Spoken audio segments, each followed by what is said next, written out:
Bharat's concept of Ras. The 6th chapter of Natya Shastra talks about the famous Rasa Sutra, Vibhav, Anubhav, Vyabhichari. Bharat मुनि जब ये रस सूत्र देते हैं तो ये कहते हैं कि हम सब में जन्म से स्थायी भाव होता है। स्थायी भाव यानी द डोमिनेंट रस जो सुप्त अवस्था में है। रति, शोक, क्रोध, भय। यही भय, यही रति, यही शोक तब जाके उत्तेजित होते हैं जब उस विभाव यानी कारण मिलता है। अनुभव यानी कंसिक्वेंसेस आते हैं और इसी से जुड़े हुए व्यभिचारी यानी ट्रांजिटरी मूड्स जब तीनों एक साथ आते हैं तब ये स्थायी भाव उत्तेजित होते हैं। Why Bharat Muni gives so much prominence to the ras? Ras is something which we have to achieve. When a presenter takes it to the spectator, what spectator relish, that is rasa. जो आनंद उसे मिलता है वो आनंद की अनुभूति कराने की ये पूरी यात्रा।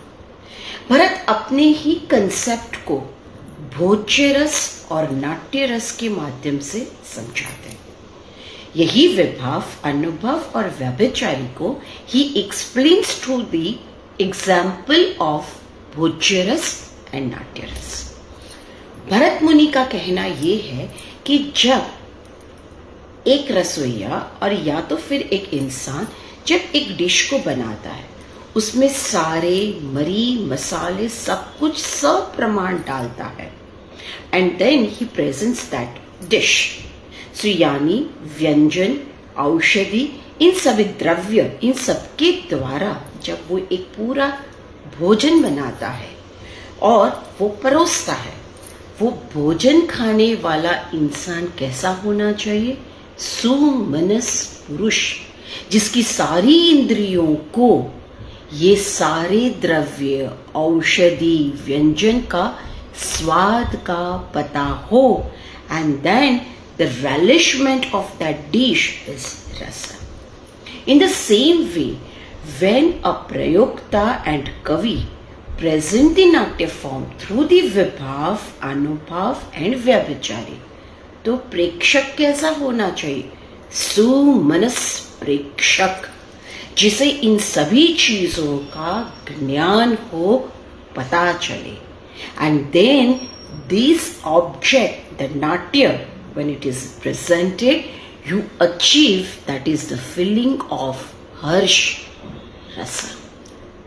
He says that Natya is the object. When it is being given, that अनुभूति, that is रसा। तो हमें सुमनस पुरुष होना चाहिए जब खाते हैं, तो उसी तरीके से जब आप नाट्य देखते हो तो अगर आप सुमनस प्रेक्षक होंगे तभी जाके वो विभाव, अनुभव, व्यभिचारी का आप ग्रहण करोगे और उसके बाद आपको जो आनंद आएगा, हर्ष, दैट इज रस। So according to Bharata Muni, rasa is an object and that relishment is of harsha. Please stay tune as in the next video we are going to talk about the concept of ras according to the Bhatt Lolat, another school. Thank you.